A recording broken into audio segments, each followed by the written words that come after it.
Jem Bourouh is a 24-year-old serial entrepreneur from Germany now living in Dubai. After being in the DTC space for more than 4 years and bootstrapping his e-commerce brands, Jem decided to invest and acquire other businesses such as marketing agencies and e-commerce brands. Join us in this exciting conversation from a young serial entrepreneur. Talk Commerce is sponsored by Haifa, or as the Europeans say, Hoofa, or the right way to say it. Hoofa is rapidly becoming the biggest Magento front end after Luma. For those who don't know it, Luma is the basic theme that comes with Magento, and it is giantly slow. If you're looking for a template-based front end with the fastest loading times in the e-commerce industry while saving costs on development time and hosting infrastructure, Hoofa is your best option. Everybody loves a fast site, including Google. Improve your Google ranking and conversion rates and make your customers happy. Learn more at hyva.io. That's hyva.io. My name is Brent Peterson, and I'm your host. Please remember to subscribe wherever you download your podcasts. And now, Talk Commerce. Welcome to Talk Commerce. Today I have Jem Bourouh. Jem, why don't you go ahead and introduce yourself. If I've said your name wrong, which I usually do, please correct me. Tell us your day-to-day role and maybe one of your passions in life.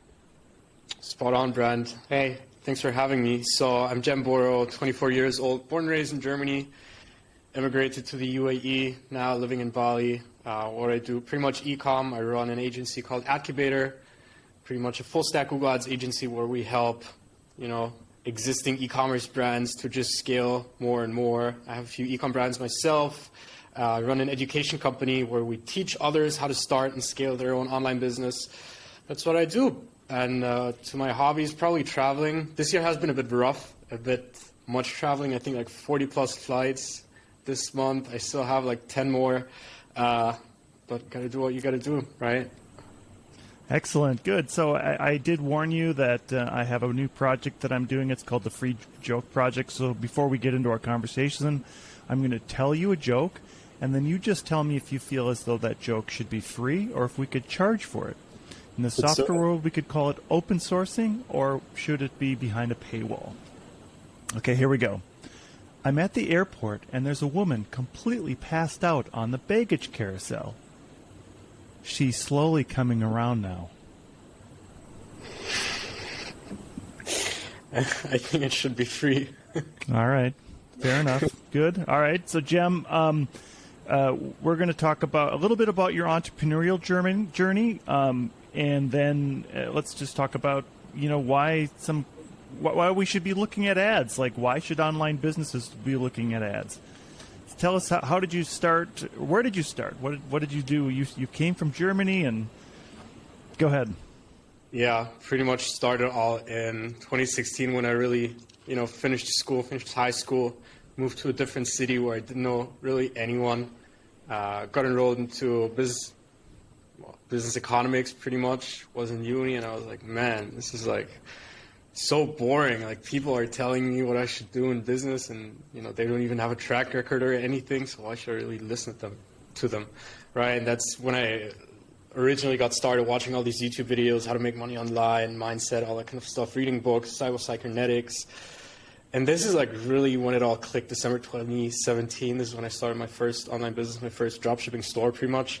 Not successful, but kind of successful, because I didn't make money from the business, but I made money through selling the business. It's kind of like a pre-built business. But yeah, that's pretty much how it all got started. Ventured into, why didn't it work? Well, it was because I was buying fake traffic on Fiverr and didn't really know what I was doing. Because, in order to get actual human beings to buy something on your site, well, you should lure them to your website, not by buying fake traffic from bots, but by running ads, perhaps, right? Or even doing influencer shoutouts. So that's what I did, ventured into ads, ventured into media buying, learned how to make money, essentially by spending other people's money first from dentists and lawyers. Got actually decent results from them, still have my OG clients from way back, 2018. And had an e-com client, and I was like, well, if it works for him, with my ads, why shouldn't it work for my own online business, right? And that's when I already knew basics about consumer psychology, media buying, marketing, how a website should be, how a website should be designed for, how to get them to convert and that kind of stuff. So tell us a little bit about AdCubator. Tell us the concept and how you fell into that. Yeah, so pretty much 2018, had my first freelancing clients, so to say. Was doing media buying for them, getting them clients, getting them leads. And one thing with leads is if they don't really know how to close, I mean, you can bring all the leads in the world, but they have to have a website to convert them, or they have to be able to call them up and close them, because otherwise the leads are worth nothing. So that's pretty much when it started with Google Ads, and I pretty much took every single course in the world out there. At least that's what it feels like to me. Started reading about it every single day, watched YouTube videos, read everything I could about it, not only on the internet, but also on every social media platform, Discord, Twitter, forums, all that kind of stuff. And I eventually got really good at it. I was like, hey, maybe we should take on some more clients because the results are good. And maybe I should just build a team around it so I don't have to do all the operational work, right? Because it's super cliche. Don't work in the business, work on the business, and that's how it all got started. And right now the focus is just e-commerce businesses and helping them grow their revenue, essentially. And the wow in there, how do you wow your clients? Track record, results. I mean, having someone who signed with you 4 years ago, more than 4 years ago, I think this is pretty. It says something about the way you not only deal with your clients, but also the way you do business, about the results that you get them. And I mean, if I spend $1 and they make at least $2, of course, it all depends on the KPIs and their goals and everything, but let's put it very simple. Let's say I can spend $1 and get them $2. Why wouldn't they want to work with me? Provided after my fees, it's still profitable for them and still more profitable than being in-house, or we can bring more expertise to their overall team than their in-house team, or maybe they don't even have an in-house team, right? So we can still consult with them. You mentioned KPIs. If somebody's looking at building out a Google ad campaign, what are the top 5 KPIs that people should pay attention to? It's a great question because it's a very common question. What is the number one thing that people should look for? What are the most important things that people should look for? And it really depends on the niche of the business, right? Because if you're a dentist, well, you're probably paying a higher cost per click than if you're selling some fashion, or then you're selling, supplements or something. Supplements is also very high, so it's always dependent on the niche. At the end of the day, what's important is that if you have a target cost per lead or target CPA, you should hit that, or you should be below that. So it's always just important to know your numbers, know when you're break even, know what you can afford, and know how much you can afford to spend, right? And then you need to look at your cash flow. Hey, can we even keep up these spending habits with our credit card, with the limit that we have, with our suppliers and all that kind of stuff? So, most important KPIs, if we're really talking about KPIs, first of all, cost per acquisition, CPA, right? Conversion rate, super important. If it's low, it might not be as high intent as it could be, which doesn't necessarily mean it's bad. Could be also due to the nature of the intent or niche of the business, right? So we have CPA, we have conversion rate. CTR is a big one that I like to look at personally. If I have an ad that has a click-through rate of 5% and I get it to 10, as an example, right? It means half CPA, provided all the other metrics are the same. So it's not only how can I twist my website conversion rate, because it's like these 3-4 levers with lifetime value, especially. What can I do in the back end to increase the value? What can I do in the front end, such as targeting, such as copy, and all these kinds of things. As a fourth one, I'd say search impression share, because search impression share always tells you, these are the amount of impressions that we're currently harvesting for the current keywords that we have. So it gives you also information on, hey, we're actually able to spend more money, get more impressions, get therefore more volume, and still be profitable. Of course, at less profit, but then you need to do the math, right? And then it really gets interesting because they're like, okay, we can spend more, and overall it's less profitable, but we're going to have more profit volume-wise. So does it make sense with our chargeback rate? Does it make sense with our refund rate? And yeah, it's interesting topic for sure.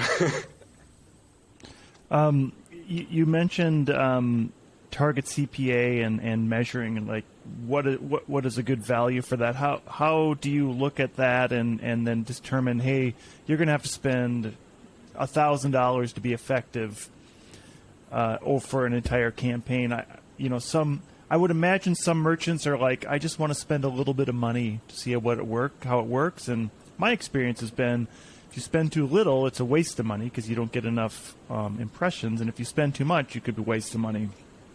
How do you help clients kind of find that sweet spot? Yeah, so the beauty of our clients is that we're not really working with new businesses, but we're working with proven businesses, and preferably even businesses that already have a Google Ads account set up and are spending money, 10, 20, 30K per month at least, preferably. So that's like the beauty of the clientele that we have, is that we just have to deal with optimizing everything and not making sure it's actually profitable, and not making sure that we have to validate things. So we're basically, like the plumber that comes to your house when the toilet is broken. We're fixing stuff and making it better and making it work for some time, until some things come up, and then we fix it again, and then we will increase the lifetime value of the toilet, so to say, so it works, and then they don't have to come for another 5 years, essentially. And I totally agree with you. If you spend too little money, you're not going to be able to validate everything, and it's just going to be a waste of money. So it really depends on what the goals are. If you want to make it a solid sales channel, a solid acquisition channel, you should be able to invest. Of course, depends on the niche and everything. Could be as little as $500, could be as much as $5,000. Right? If we're talking about collagen, could take like 5 to 10K. If we're talking about period underwear, could be as little as 5,000, 2,000. 500 to 2,000. So again, it's very dependent. But yeah, again, the beauty of the people that we work with is that it's already proven, and it's not like, oh, we have to see if it actually makes sense. We know it makes sense. If it makes sense for the competition, why shouldn't we be able to do it with our expertise, right? Especially if they have the money. Yeah, I know. And you also mentioned doctors and lawyers, so there's a difference between having a service you're selling compared to having a product you're selling. How about like a SaaS product? Is there a strategy that you would do if somebody has some kind of online service that would have a, I think SaaS products tend to be higher click rates or higher cost per click because you have an upfront cost, but they have some kind of subscription later. Do you advise on, hey, you should spend that extra money on those clicks because you're going to be acquiring that client, and that client could be a client over time? Love the question. To really dive into that and to really understand how this differentiates from all the other things, such as lead generation for a dentist or marketing for an e-commerce business. Okay, let's dive into it. For an e-commerce business, you want to be profitable first purchase, right? You want to be able to be profitable once someone buys and not through retention. Of course, you could be able to be profitable through retention, but the goal should be to be profitable first purchase. With lead generation, it's always depending on how the funnel looks like. Let's say you have people reach out, an appointment setter, whatever, an assistant that does that. You also need to take a look at what the close rate is, how qualified the leads really are. So these metrics that we like to look at. And for a SaaS, of course, it's first purchase is most likely not going to be profitable, depending on the size of the deal. So to say, if it's for a subscription that is $10, $20, you're most likely not going to be profitable within the first month. But if we're talking about like $20, $30, $50,000 tickets, if we're talking about something such as HubSpot, for example, where the ticket size is just tremendous, of course, that's something different. If we're talking about Monday and Asana, man, they have a click war, and they don't really care if they're profitable because there are these huge funded companies by all these VC-backed giants right? And for them, it's only about real estate being visible and stealing market share. So if the goal is to be profitable, then you need to look at the lifetime value that you have, at the churn that you have, and then you should be able to figure out the math. If competitors in the niche are advertising and you know they are not VC backed, most likely it should work. But again, it always depends on the metrics. But this is like pretty much the three different niches, so to say, on Google Ads, and the most common ones, of course. Yeah, I think what I'm hearing you saying is that there's not a set formula for any of these. That it's all sort of everybody has their own little scenario, and Yeah. Google Ads is complicated, and you need an expert to help you through a lot of this, right? Yeah, I mean, you need to know your numbers. That is the most important thing. If you don't know your numbers, then, even if you think you have profitable ads, you don't know for a fact if they're profitable. So I think this is the number one given priority. You actually need to know what's going on inside your business, and then you can start making a game plan to go to war. I know that you also do, besides Google, you'll do ads for TikTok and Snapchat and other platforms like that. How do you see those growing and happening? Do you see Snapchat as something that's going to be something that people would want to look at in 2023, or do you think that TikTok is going to be the new thing that takes over? Yeah, I think TikTok is the one taking over right now. Snapchat is not really a main sales channel for us, for our brands, but it's more supplementary, because if we already have the creatives in the right format for TikTok or for Instagram Reels, then wouldn't it be smart of us to use the exact same creatives on a platform where you need the exact same format, and we already know they're converting on another platform. So it's just all about that omni-channel marketing, just about expanding. I don't think Snapchat is going to be the number one thing. Quite honestly, I think Facebook, in terms of attribution, is getting better again. And I mean, we've seen the decline of the stock price last week, but TikTok is definitely taking the lead. For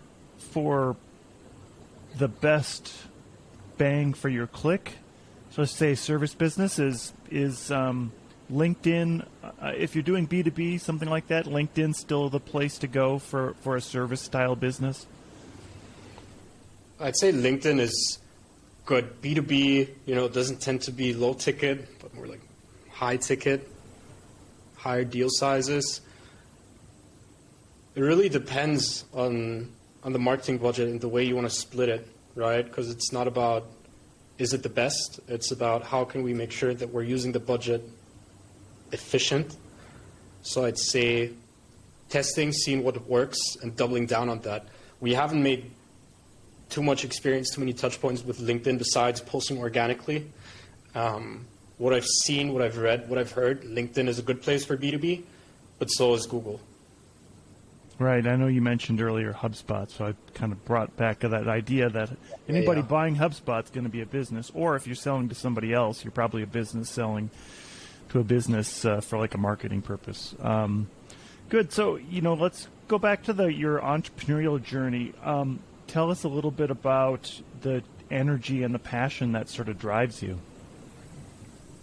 Yeah. So to begin with, let's maybe go a bit further back. A few years growing up, not really having anything, not being able to get any birthday gifts because of my parents not having any money. Didn't grow up in the best place. And I remember when I was 18, there's a quote in my yearbook where everyone was asking, hey, where do you see yourself in 10 years? And I thought, I'll be funny, I'll just write millionaire. But I think to every lie, there's always some kind of truth behind it, Because I went to this really good school, which wasn't a private school, but some of the parents drove their kids to school, or some of them were 18 so they could drive a car already. Some of them took their parents' Porsche, their parents' G-Wagon, their parents' Lambo, and I'm like, well, there's that, So it all started off with really making money, being able to do whatever I want, being able to not be dependent on anyone or anything besides myself and my own skills, because I'm the one who's making my own luck. But, as soon as I started to make money, I was like, well, this is quite nice, but you're just chasing highs. You're chasing one high and another high and another high, and it's like you want more and more and more. And at some point, it's not about money. At some point, it's about leaving a legacy. Making sure you're having an impact, making sure to not only provide yourself with a better living, but all the people around you, and just this entire big picture. So then you left Germany, went to UAE. What was the story behind that? You want the honest answer, or any answer you want to give? The honest answer is taxes, for sure. So are you resident? You're a resident of UAE now?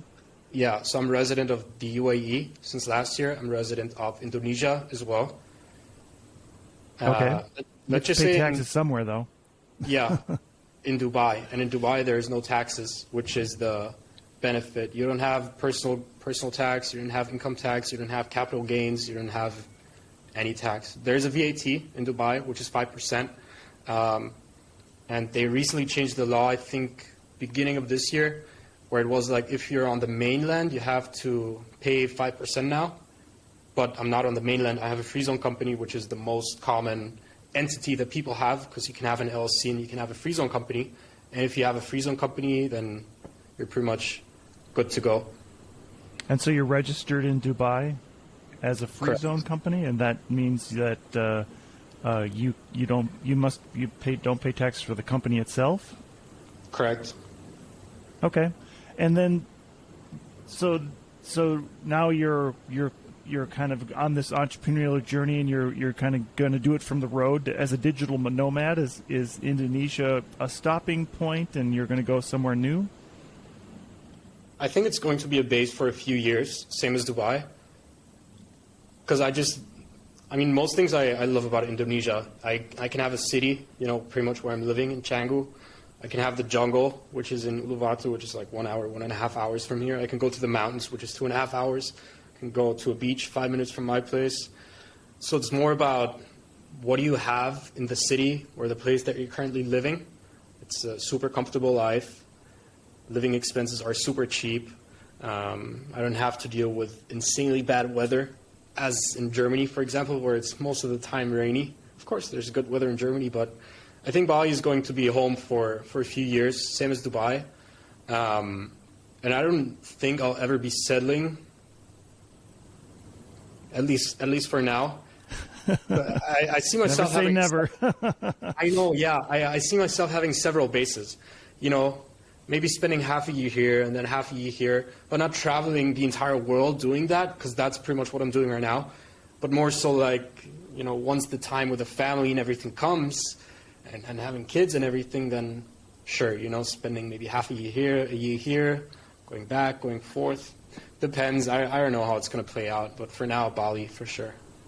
How about team building and leadership? How do you stay connected to your team and making sure that you're not up all the time in the middle of the night trying to communicate with people?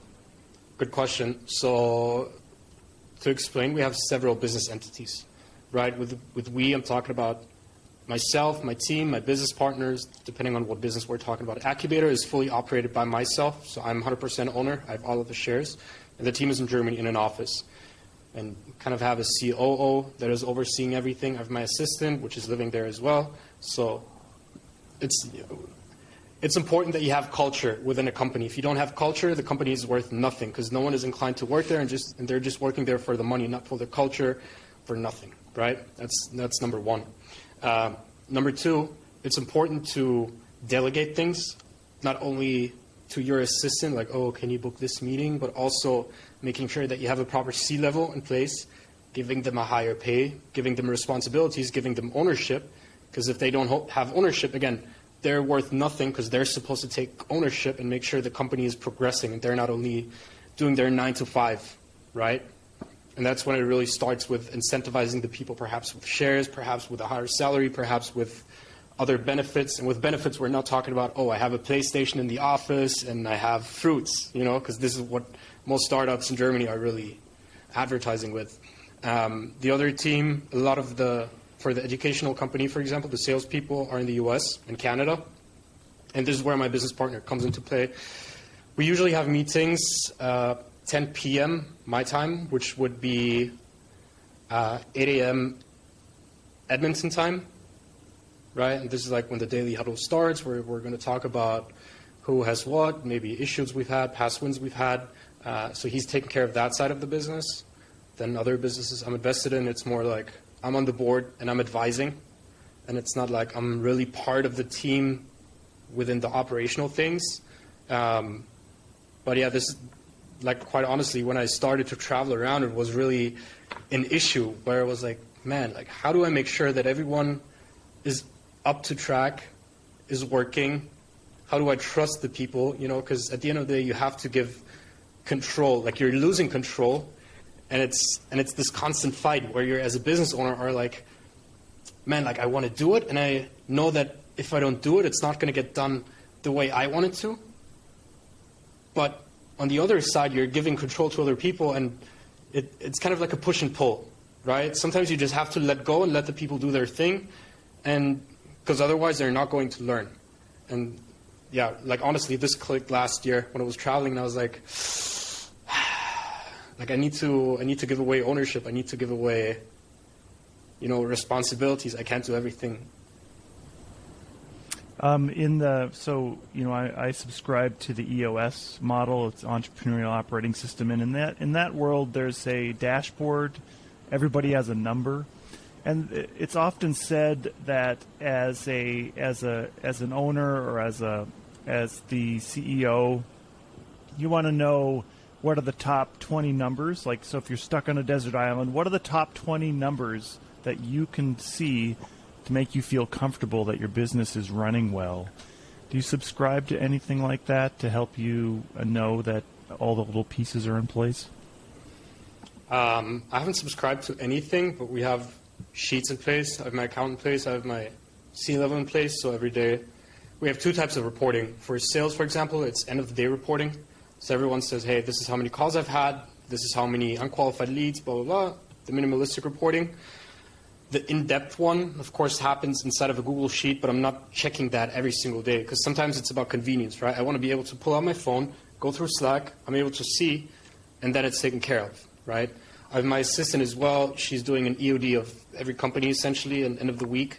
I have my business partner for the education company who does the exact same thing. We have ClickUp in place, and of course, we have dashboards in place where we're able to see the progression of their respective task, if there's anything blocking. So this is pretty much where I have my EOS model, mostly within Slack and ClickUp, because everything is being reported. I mean, if you don't have numbers, if you don't have KPIs, if you don't have dashboards, if you don't have tracking in place, then, yeah, again, you don't know what's going on inside your business. And it all kind of circles back to when I talked about Google Ads and, you need to know your numbers, right? It doesn't only apply to media buying, it applies to everything. If you don't know, okay, let's do an example. Let's say I have a website, I'm doing Facebook ads, I'm doing YouTube ads, and the goal is to have people book a call and purchase something, right? Or subscribe to something. Doesn't matter. Now, let's say the people don't show up to the call, right? I need to know how much I'm paying per lead. I need to know how much I'm paying per call. I need to know what the show rate is. And if it's too low, and if I look at a median from whatever research paper or, you know, any quantitative data, and I'm like, well, this doesn't really match, and I'm way under average, I'm way below the threshold where I should be, then you can start digging deep, you know, then you can start doing the actual qualitative analysis and think about what is not only wrong with your funnel, but perhaps also wrong on your ads, and then you can start doing split testing, and then you're going to be able to know, well, this wasn't wrong, this reduced it even more, so maybe it's on the other side of the funnel, maybe it's the ads, right? And then you start troubleshooting that way. Right, cool. You know, as we're kind of wrapping up here, if you have anything that you could tell a marketer or a business person who wants to, and they already have a Google ad campaign going, but they want to step it up, what would be a piece of nugget of information you could give them to help them improve their game? Yeah, first of all, Performance Max is a really big thing right now. We haven't cracked it fully, but eventually at some point, Google is switching everything into machine learning, into AI. So even if you haven't fully figured it out yet, it's worth to start doing it now. It's worth to doubling down your focus there right now, because at some point, all of the manual things that you are doing inside of your account are going to be abolished and canceled and removed from the platform. We're seeing it already with smart shopping and smart display. So doubling down on Performance Max is probably the top recommendation that I can give. And that's part of Google Ads? Exactly. It's a campaign type. If we're talking about Performance Max, it's pretty much this new campaign type where you have everything within one campaign type. So you have search campaigns, you have YouTube campaigns, everything. Excellent. So, Jem, as we close out the podcast, I give every interviewee an opportunity to do a shameless plug. What would you like to plug today? Let's go with the Google Ads agency. If anyone needs help, because that's a big part that we've talked about today. If anyone needs help scaling their Google Ads Google Ads campaigns, we're super happy to help. Just reach out on LinkedIn, Jem Bourouh, Jembourouh. Send me a message, and we'll go from there and see if we can help you.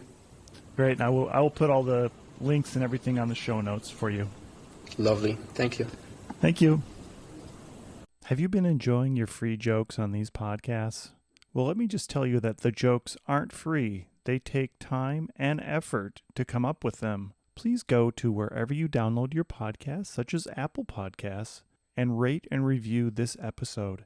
It will help so much to increase the awareness of Talk Commerce. Again, wherever you download your podcast, please rate and review it. Thank you.